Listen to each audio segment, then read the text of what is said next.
In today's video, I'm going to teach you how to use Google Translate formula. If you've ever needed to translate text right inside a spreadsheet, Google Sheets makes it incredibly straightforward with a built-in function called Google Translate. You don't need any add-ons or extra tools, you just write a formula, and Sheets will return the translated text for you. Here's the idea. The formula takes three parts in this order: the text you want to translate, the language you're translating from, and the language you're translating to. Both languages are written as two-letter codes. For example, N stands for English, S stands for Spanish, FR is French, and D is German.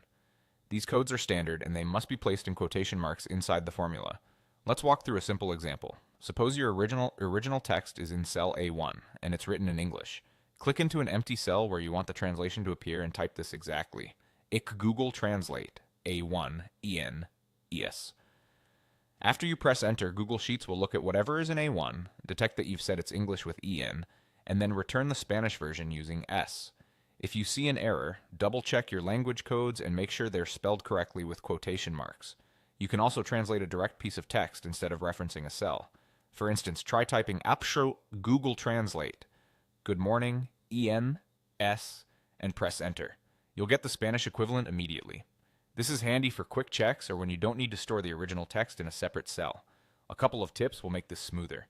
The language codes are short and lowercase like N, S, FR, and D, and they should always be in quotes.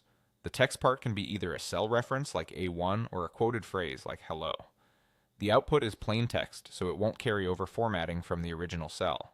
If you're translating a list, place the formula next to the first item and then copy it down the column so each row translates its corresponding cell.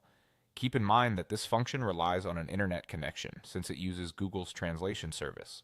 If the connection is spotty or a code is invalid, you may see an error instead of a translation. When that happens, verify the codes and try again. That's all there is to it.